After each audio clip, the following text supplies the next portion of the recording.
আমার সামনে মঞ্চের সামনে উপস্থিত রয়েছেন, আমি তাদের উদ্দেশ্যেই বিশেষ সম্বোধন করছি।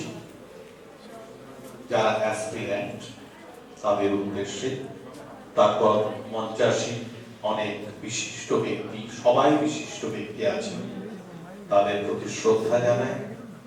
এই প্রতিষ্ঠানের যিনি কর্ণধার এবং শিক্ষক শিক্ষিকা, শ্রদ্ধেয় অধ্যক্ষ মহাশয় এবং শিক্ষাকর্মী সকলকে আমি আমার যথাযোগ্য অভিনন্দন জানাই। আসলে আমি বলতে চাইছিলাম না, এখন আমি খুব দিব্যি বসেছিলাম। আমার খুব দুই শহীদ, শান্তনুবাবু এবং তপনবাবু আমার খুব বন্ধু লোক, তাদের সঙ্গে মাঝখানে বসে আনন্দ পাচ্ছিলাম আর সবার কথা শুনছিলাম। আমার খুব ইচ্ছা ছিল, আমি প্রিন্সিপাল সাহেবকে বলেছিলাম যে শেষে আমি মক ইন্টারভিউ হওয়ার পরে শেষে বলবো, তাহলে বোধহয় ভালো হয়, আমার অভিজ্ঞতা মিলিয়ে যদি বলতাম। কিন্তু এখনই আমাকে বলতে হলো। আমি বলবার আগে আমি যা বলবো যে এই কমিউনিকেশন, এটা বল, এটা ইন্টারভিউয়ে কমিউনিকেশন বল। আমি যে নলেজ আমার, সেটার থেকে কমিউনিকেশন খুব বেশি গুরুত্বপূর্ণ। সেটা যে কোনো সাবজেক্টই হোক না কেন। আমাদের ম্যাডাম পুরোটাই ইংলিশে যেটা বলেছেন, এবং যেটা নয় যেভাবে বলেছেন, এইটাকে রপ্ত করা দরকার। সে মাধ্যম বাংলা যদিও হয়। আজকে সকালে কথা হচ্ছিল, দীর্ঘ সময় ধরে আমাদের শ্রদ্ধেয় ডেপুটি সেক্রেটারি মহাশয় উনি এসেছেন, ওনার সঙ্গে দীর্ঘ কথা বলছিলাম আজ সকালে, যে নানান কথা, এই যে আমি কোন অবস্থায় আছি আর কোন অবস্থায় যাব, উনি কিন্তু একদম সাধারণ অবস্থা থেকে একটা অসাধারণ জায়গায় পৌঁছেছেন। From the remotest to the greatest, শুধুমাত্র কিন্তু ইচ্ছা শক্তির বলে উনি যে কথাগুলি বলেছেন, সেটি সকলকে মনে রাখতে বলেছি।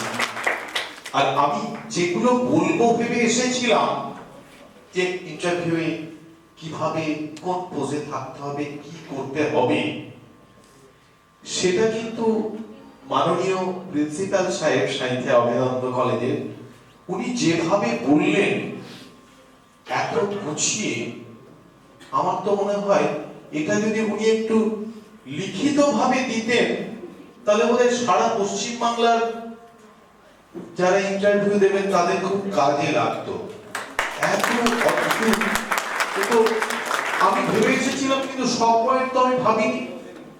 আমিও শিখলাম অনেক বেশি এই চলে যাওয়ার আগের সময়ে। আমাদের যেটা অবশ্যই করণীয়, যে টিচার তার পোশাক ইত্যাদি কল্পতরু বহু বলেছেন, যে কোনো মুহূর্তে প্রস্তুত থাকতে হবে। আগের বক্তারাও বলেছেন যে আমি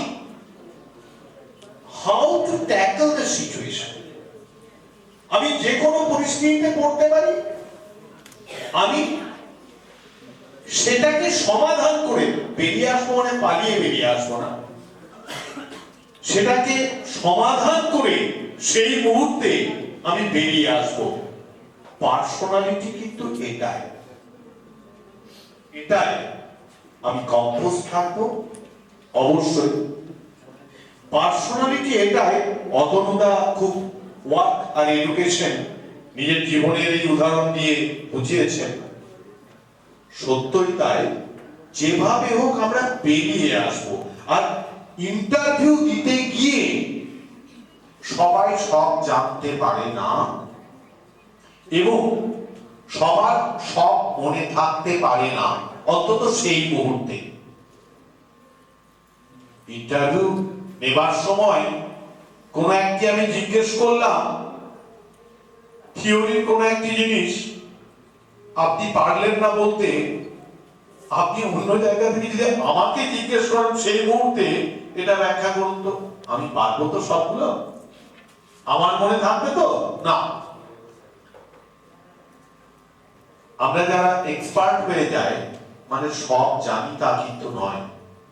তাই যেটা জানেন না সেটা সেই মুহূর্তে বলুন যে আমার কিন্তু খেয়াল নেই, বা ওইটা বলা যে যেটা ডেমো দেওয়ার কথা যে আমি কিন্তু প্রস্তুত হয়ে আসিনি, আমি চেষ্টা করছি, তা করতে করতে যদি মাথায় কিছু আসে, এই যে স্মার্টনেসটা, এই স্মার্টনেসটাই দেখা যে কি জানে, একটা ইন্টারভিউ দিচ্ছে সেখানে কিন্তু কি জানে সেটা বড় ব্যাপার নয়। কারণ আপনি পরীক্ষায় রিটেনে কোয়ালিফাই করেছেন, তাই আপনাকে ওই ঘরটিতে যাওয়ার অধিকার দেওয়া হয়েছে। সুতরাং আপনি সাবজেক্টে কি জানেন এটা কিন্তু আপনি প্রমাণ করে এসেছেন। আমি ওই কয়েক মিনিটে আপনার সাবজেক্টের জ্ঞান পরীক্ষা করব একদম তা নয়। তবে হ্যাঁ, আমি পরীক্ষা করব আপনার স্মার্টনেস, আপনি সিচুয়েশন কি করে ট্যাকেল করেন, আপনার রুচিশীলতা, এইগুলি। আমার মনে হয় এই তিনটি জিনিস মাথায় রেখে ইন্টারভিউ বোর্ডে আসা দরকার। আমি অনেক কথা বলা যায় কিন্তু বিলম্ব হয়েছে, এই বিলম্বে আমি আর কথা বাড়াতে চাইছি না। আমার একটা কথা মনে হচ্ছে সেইটা বলি। বড় ট্রেনে রামপুরহাট স্টেশনে ট্রেন ধরতে আসা, তো রামপুরহাটের 5 মাথা মোড়, সেখানে আগে ওখানে অব্দি বাস চলতো। তো 5 মাথা মোড় থেকে একজন বাসে নামলো, তিনি বাসে নামলেন, তিনি সঙ্গে সঙ্গে রিক্সা করলেন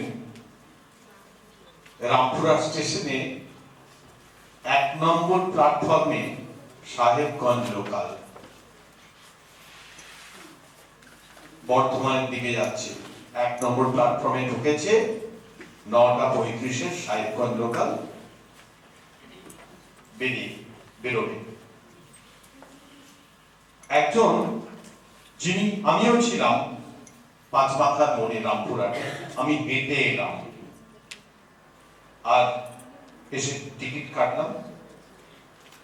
যিনি রিক্সায় এলেন তিনিও টিকিট কেটেছেন। একদম আমি ঢুকছি গেটে,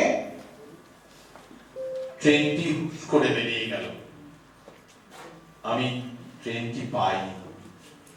আর যিনি রিক্সা করে এলেন, রিক্সা যাকে নিয়ে এলো, তিনি কিন্তু আমি দেখলাম ট্রেনে সিটে বসে আছেন।